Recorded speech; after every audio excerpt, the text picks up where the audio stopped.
A igreja não é uma, digamos assim, uma ditadura, né? Onde um decide e os outros dizem amém. A igreja é uma comunidade, é um corpo. O único que fala e a gente diz amém para tudo é Jesus Cristo. O resto a gente pode contestar. Inclusive quem está falando aqui. Se eu ouvir uma besteira da minha parte, é não só o seu direito de contestar, como é o seu dever. É o seu dever também. Irmão, você falou aquilo ali, mas não tem nada a ver com a palavra. Eu fui ler na Bíblia, e a Bíblia, ó, fui comparar, você está dando uma interpretação, mas está errado. Aí você vai mostrar as suas bases. Eu fico abismado como hoje se cria uma cultura que você não pode, ó, cuidado, irmão, pode contestar o profeta. Olha, eu não toquei nos ungidos de Deus. Ó, o profeta, ó, irmão, você foi roubado? Foi roubado ali na frente? É porque, lembra que há 2 meses você contestou o profeta? Deus está pesando a mão. E aí faz esse terrorismo. Uma vez na igreja lá onde eu congrego, eu estava pregando em 1 Coríntios 13. Aí, tinha um rapaz que era meio fanático na igreja, ele até saiu depois. Eu estava pregando e tal. Eu sem querer olhei assim até para ele, ele estava assim do lado.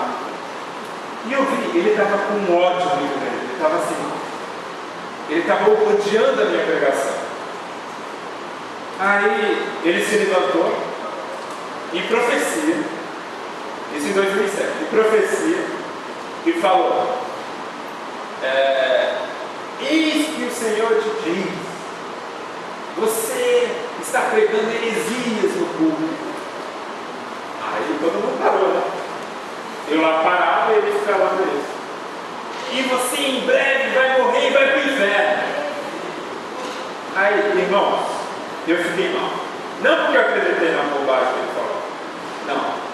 Eu fiquei mal de ver a situação constrangedora de ter que ouvir uma bobagem dessa, de alguém que não lê a Bíblia, e porque não concordou com a mensagem, foi me amaldiçoar. Foi dizer que eu ia morrer e ia para o inferno. Aí é triste. Aí no dia seguinte, o interessante foi a atitude, depois do dia seguinte, isso foi no sábado. No domingo, o pastor chamou ele e me chamou no gabinete. E falou: olha, eu não estava aqui ontem, mas eu soube dessa história.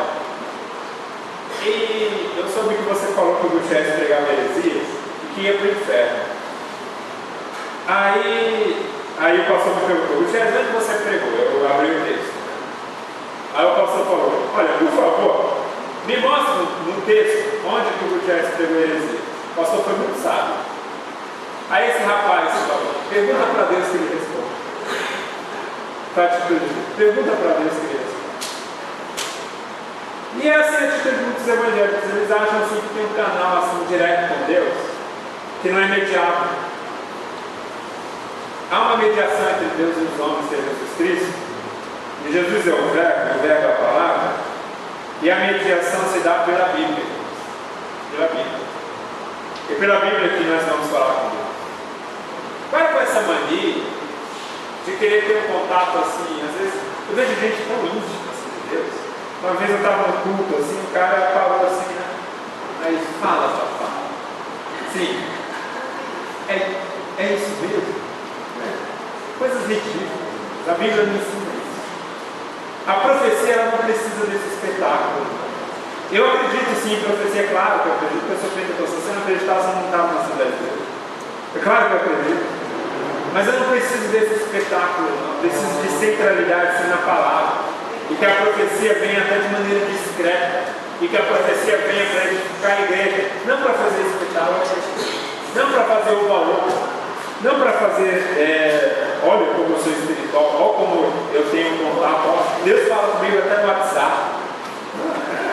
Daqui a pouco, porque eu já ouvi isso, tá? Não no WhatsApp, mas que Deus ligava para casa do irmão. É estranho, mas isso aconteceu. A igreja precisa ser carismática também, diz o ponto. Sim, a igreja precisa ser conduzida pelo Espírito Santo, mas é pelo Espírito Santo mesmo. Sabe? não é pelo aquilo que dizem ser o Espírito Santo, não é por aquilo que parece mais, pelo perdão da palavra, mas parece mais um perecô evangélico. Não, irmãos, a igreja precisa ser conduzida pelo Espírito Santo. Quando você lê Atos 2, que o povo foi batizado no Espírito Santo, sabe em que posição eles estavam?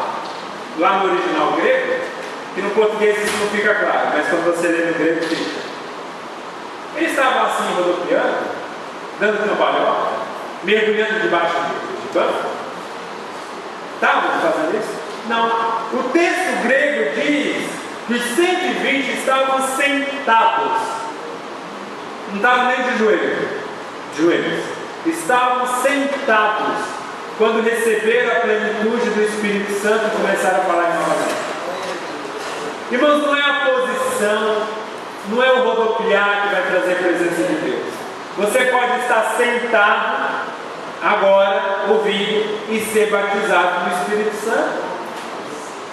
Não precisamos fabricar o mover de Deus. O mover de Deus, ele tem que vir da parte do Senhor. Eu não preciso provocar o mover de Deus. A igreja carismática, como diz aqui o tópico 1, é uma igreja que é conduzida pelo Espírito Santo. Não é uma igreja que tenta conduzir o Espírito Santo. Porque está acontecendo muito isso. Você pega a seguinte situação. Vai ter, por exemplo, alguém chama, vamos orar pelos irmãos que querem ser batizados com o Espírito Santo. Aí o camarada, olha irmãos, nem é para ninguém orar não. Uma vez eu vi isso. Ninguém aqui ora não.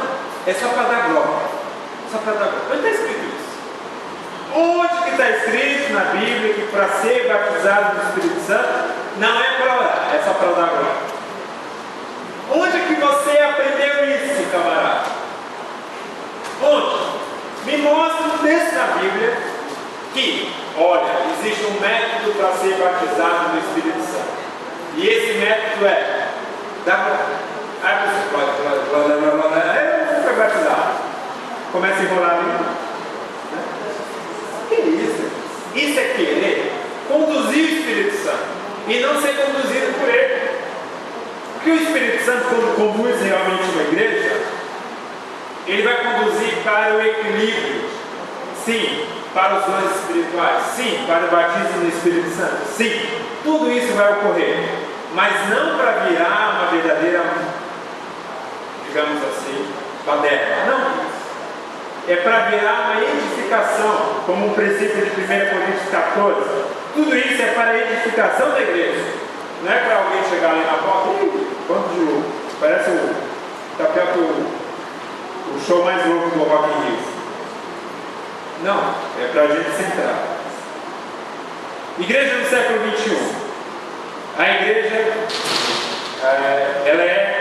ela está em meio a ativismo, né? Há vários ativistas que vão contra a igreja. Você tem um ativismo, às vezes até o ativismo, irmãos, excessivo de alguns crentes também prejudica a igreja. Preciso ter equilíbrio nisso. Por exemplo, mas aqui vai falar na verdade de ativismo como excesso de atividade. Nós temos vivido isso hoje, especialmente em cidades grandes como o Rio de Janeiro. Esse excesso de ativismo, esse excesso de tarefas, isso é claro prejudica um pouco a igreja. E a igreja precisa ser sábia e adaptar a esses momentos, né? Por exemplo, a igreja tem que usar todos os canais de comunicação possíveis. Todos. Internet, TV, rádio. Aqui tem uma rádio, né? Tem que usar mesmo. Para quê? Para que essa mensagem possa ser cada vez mais propagada. Por exemplo, temos que aproveitar os momentos. Aqui, ontem eu vi que tem um rapaz do Congo nessa igreja. Isso tem crescido na igreja, lá em São Paulo, bastante. O número de estrangeiros, especialmente da África e do Haiti, nas igrejas. Algumas igrejas já têm grupos, até de bolivianos. Tem que aproveitar esse momento de interação, por exemplo, essa globalização que vai crescendo cada vez mais. Para quê? Para que essas pessoas, depois, quando voltarem para a sua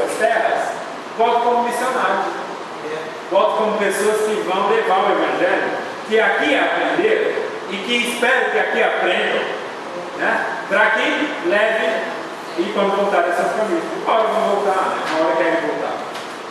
E aí nós precisamos aproveitar.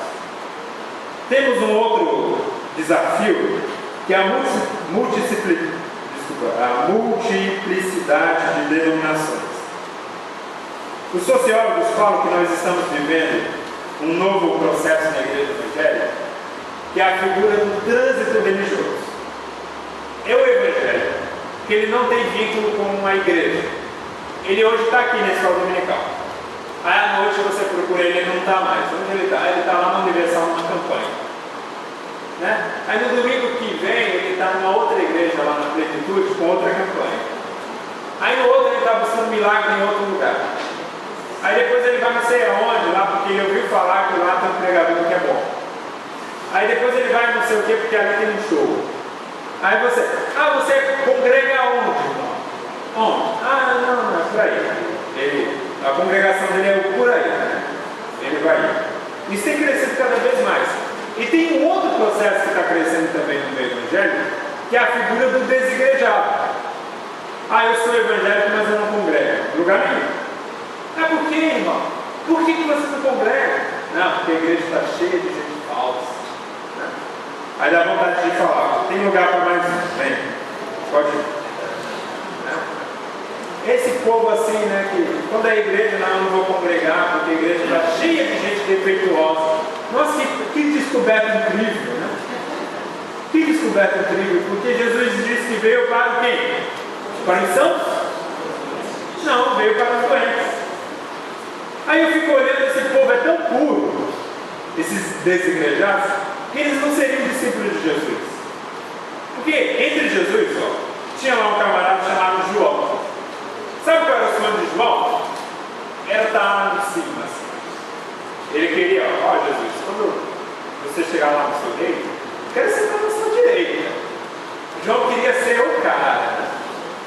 Aí tinha Pedro. Pedro era impulsivo. Queria bater em todo mundo, queria brigar com todo mundo. Né? Tinha Judas, que era ladrão. Você sabia que o primeiro tesoureiro da igreja foi ladrão? Né? O primeiro tesoureiro da igreja foi ladrão. E foi escolhido por quem? Por Jesus. Depois que Jesus passou uma noite em oração, ele foi lá e escolheu um ladrão. Por quê? Isso é para quê? É para mostrar que a igreja é isso. Na igreja vai ter ladrão. Ele não vai para o céu, mas está lá na igreja. Né? Vai com as suas moedinhas de prata para o inferno, mas está no meio da igreja. Na igreja tem gente difícil, gente impulsiva, gente ambiciosa, né? Gente que só quer fama, gente que só quer o estrelismo, e tudo isso havia no grupo de discípulos de Jesus. Mas o desegrejado não, assim, não vou congregar, não, porque a igreja é assim, assada. E aí está crescendo. É até engraçado isso, porque não sei quem se recorda, mas em 2002 a revista Veja fez uma grande matéria sobre os evangélicos, né? A nação evangélica. Eu lembro até hoje o título da revista. E eu lembro que eu lendo essa matéria, lá dizia: os evangélicos não têm uma prática igual aos católicos, que é a figura do evangélico não praticante. Isso em 2002. Em 2012, a mesma revista Veja fez uma matéria sobre os evangélicos, falando sobre o crescimento dos evangélicos não praticantes. É incrível, não é que a revista errou em 2002. Não, de fato, em 2002 você não via evangélico não praticante. Você não via desigrejado. Se existia, era 1 em 1 milhão, assim, era pouquíssimo. Agora é cada vez mais frequente. Eu estou falando de 10 anos, irmãos. Em 10 anos, a realidade mudou completamente. Esse é outro desafio. O desafio da igreja perante os desigrejados é mostrar o seguinte: deixa de ser infantil e vem congregar, porque a igreja de fato não é um clube de anjos. A igreja de fato não é um clube de gente perfeita. A igreja é constituída por gente, e gente tem problemas. A igreja é justamente para gente problemática. Porque se não tivesse problema nenhum, podia ir para o céu direto. Então eu tenho que mostrar para os desigrejados o seguinte: se olha no espelho, né? Se olha no espelho. Por quê? Porque problema todo mundo tem. Outro problema, a descaracterização da mensagem bíblica. Isso eu já falei muito aqui na manhã de hoje. Até cito aqui uma frase do doutor Gilberto, né? Que a Bíblia hoje sofre por falta de conhecimento, não na boca dos ateus e dos ímpios, mas é na boca dos crentes mesmo. A Bíblia mais sofre distorção é por parte dos crentes. Eu estava lendo um livro recentemente de um ateu interpretando os 10 mandamentos. Que coisa maravilhosa! Que exegese maravilhosa! Até recomendo os 10 mandamentos mais um. Né? Ele não é bem ateu assim. Ele diz que Deus é uma hipótese interessante, assim, meio agnóstico. Aí eu fiquei olhando aquilo, meu Deus do céu, olha, que teólogo de mão cheia, mesmo não crendo em Deus como nós cremos. Aí você vai ouvir uns crentes, né, crente mesmo, aí trata o texto bíblico de qualquer forma. Trata a Bíblia como um amuleto. A Bíblia é simplesmente um livro que ele vai abrir em qualquer lugar, e ainda diz que é o Espírito Santo que está revelando. Ainda fala uma mentira. Né? Por quê? Porque não tem um cuidado especial pelo texto bíblico. Não tem um carinho pelo texto, ou seja, não lê com atenção. Né? E aí fica reproduzindo bobagem. Fica reproduzindo pregações que ouve, e não aquilo que aprendeu mediante a palavra. Infelizmente. Continuando. Quais são os desafios então para o século XXI? Manter a essência. A igreja, irmão, sempre vai mudar. Essa história de que a igreja não muda. Muda. Antigamente tinha que dar na igreja, homem só tinha para igreja de chapéu. Há muito tempo atrás. O costume mudou. A igreja não ficou pior por isso. Tem gente que acha que ficou. Um dia, talvez, na Assembleia a gente não pegue mais sobre gravar. Esse calor está cada vez pior. Né? Talvez um dia a gente não pregue mais sobre gravar. Isso pode mudar. A igreja vai ficar ruim. Não, irmão, vai continuar a mesma coisa. A gravata não faz diferença nenhuma. É meramente costume. Uma hora passa. Mas a igreja precisa manter a essência. Que essência é essa? É a essência da doutrina bíblica. Essa é a essência que a igreja precisa manter. Amém. A igreja nunca pode mudar um tio da doutrina bíblica. Nunca. E aí, muitas vezes você não vai mudar, mas se você trabalha de maneira relaxada com a doutrina bíblica, ela vai mudando sem você perceber. Por exemplo, só um exemplo de um hino trágico que eu estava comentando no São Paulo. Eu acho que aqui ninguém nunca cantou, né? Espera. Tem um hino da... Hino não, né? Pelo amor de Deus, não pode ser chamado de hino. Tem uma música da Damares que diz assim: eu estou pagando o preço para morar no céu. Eu acho que ninguém aqui cantou. Espera. Eu estou pagando o preço para morar no céu. Isso é falta de leitura de Bíblia. Porque quem é que pagou o preço para a gente morar no céu? Jesus Cristo. Somente Ele. Jesus falou o quê? Está consumado. Se Jesus falou o preço está pago, ou seja, está consumado, eu não vou abrir a minha boca e dizer eu estou pagando o preço para morar no céu. O que é isso? Se eu fosse pagar o preço para morar no céu, eu não ia morar lá nunca. Porque o preço é muito alto. O preço é impagável. Aí o camarada canta isso e deixa de cantar coisa boa. Aí eu lembro de uma canção da Alça Triborba, né? Que diz: eu sei que foi pago. Isso sim é um hino que é baseado na doutrina bíblica. Quando é bem baseado na doutrina bíblica, aí você canta de maneira maravilhosa. Até emociona. Outro desafio: fortalecer o seu programa de educação cristã. Vou encerrar. Irmãos, a igreja precisa valorizar mais a educação cristã. Isso é um fato, não é valorizado. Não é valorizado. A maioria dos templos hoje, aqui vocês são privilegiados, vocês têm sala. A maioria dos templos estão mais preocupados em fazer estacionamento do que sala para a escola dominical. Lá tem que se arranjar um espaço para os carros. Não, e as criancinhas para ter algo na escola dominical? Não, depois a gente vê isso. Irmãos, precisa valorizar. Aí, por exemplo, tem irmãs na igreja que são pedagogas, são professoras no mundo secular. E aí convida, irmã, vem ajudar na igreja para dar aula para as crianças. Não quero não. Já não aguenta aquelas da escola e ainda não tem que acreditar na igreja. Uma pessoa com talento não quer ajudar. Isso acontece, infelizmente. E aí põe uma menina de 15 anos para ensinar a criança. Não dá certo. Não dá certo. Essa menina de 15 anos ela tem que estar aprendendo. Aprendendo, não é ensinando. Deixa para alguém mais maduro. Isso tem acontecido muito frequentemente. É uma negligência com o programa de educação. Obreiro tem que ser uma pessoa que lê muito. Lê muito.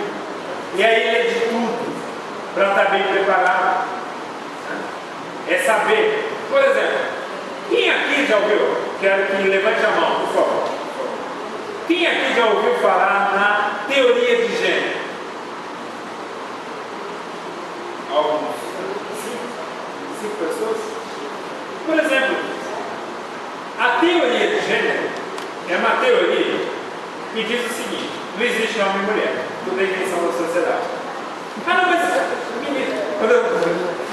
mas não tem diferença biológica? Não, ele diz não. Você que decide. Eu quero ser mulher. Não, tudo bem. Aí a mulher, não, eu quero ser homem. Não, tudo bem. O gênero é algo que você decide. Essa bizarrice, essa doidice, está sendo ensinada em algumas escolas. E aí, muito cristão não sabe que o filho dele está aprendendo isso. Sabe por quê? Porque ele não se informa. Não se informa. Ele não lê. Ele não é interessado. O único meio de formação dele, qual é? Ele só conhece a Bíblia, as histórias bíblicas, ele assiste os 10 mandamentos da reforma.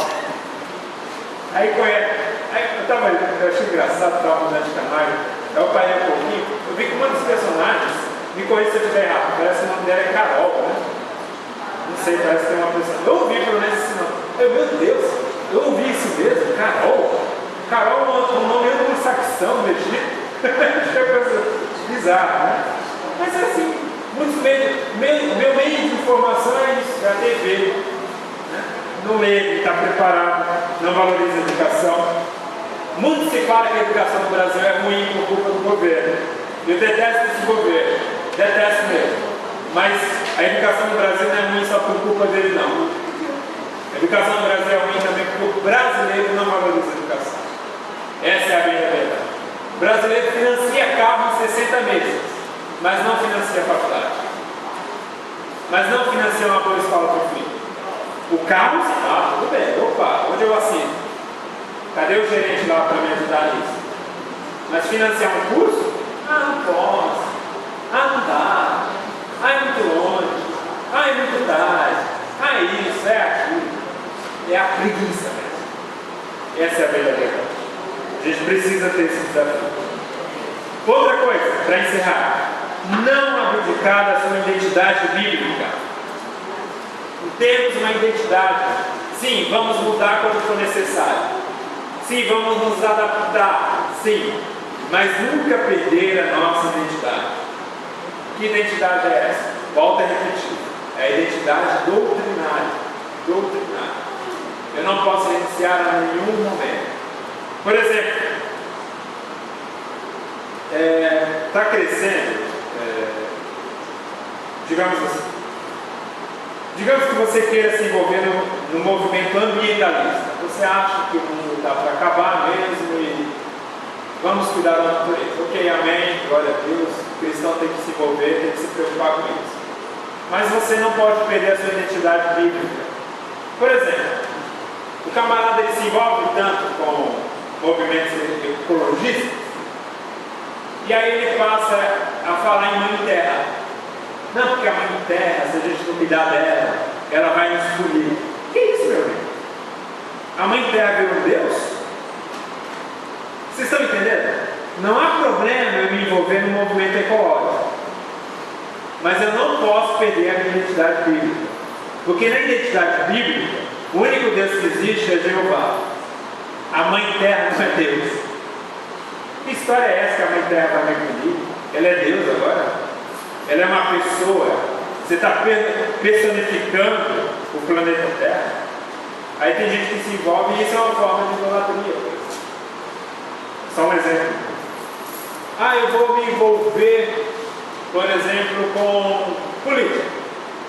Aí o camarada entra no Partido Socialista e passa a dizer: não, porque a Bíblia defendia o comunismo. Que isso, meu irmão? Você, pela sua ideologia, passa a distorcer a Bíblia. Porque a Bíblia, em momento algum, diz que o indivíduo deixa de existir por meio de uma comunidade. Não.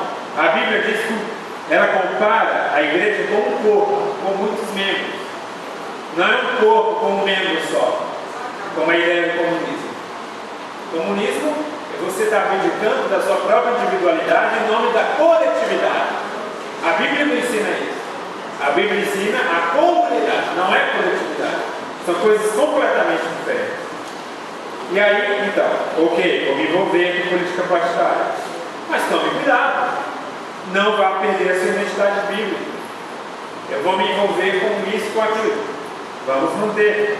Eu tenho que tomar cuidado com essas visões alternativas, inclusive de igreja, de teologia. E outra, eu também tenho que ter cuidado com visões alternativas de evangelho. Né? Como ontem até foi falado, né? Eu vou adaptar a mensagem do evangelho para atrair pessoas. Você vai atrair, você não vai atrair pessoas para Cristo.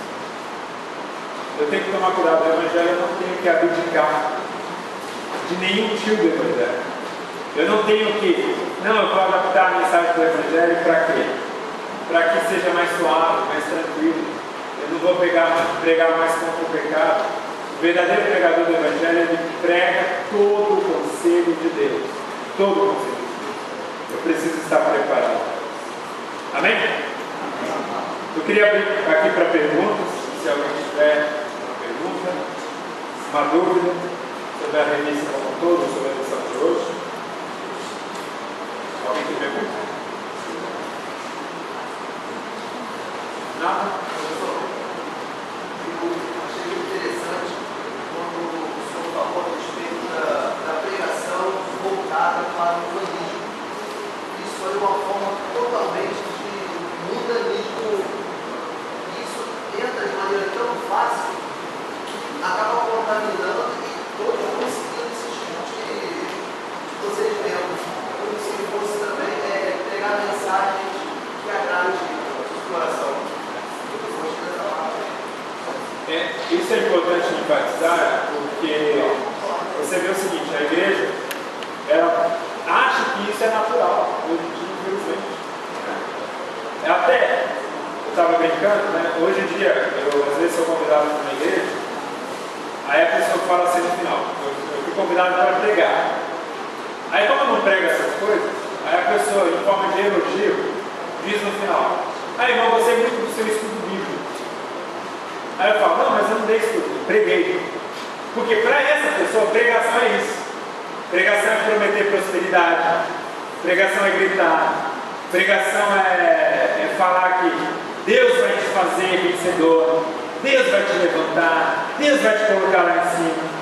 Hoje em dia as pessoas falam: não, eu vou chamar um pregador bom. Um pregador bom é ele que fala e repete como papagaio essas coisas. E isso, voltamos a repetir, é puro mundanismo. Exaltação do homem de Cristo. Né? Temos que tomar cuidado com isso. Temos que rejeitar essa postura. Senão a igreja vai continuar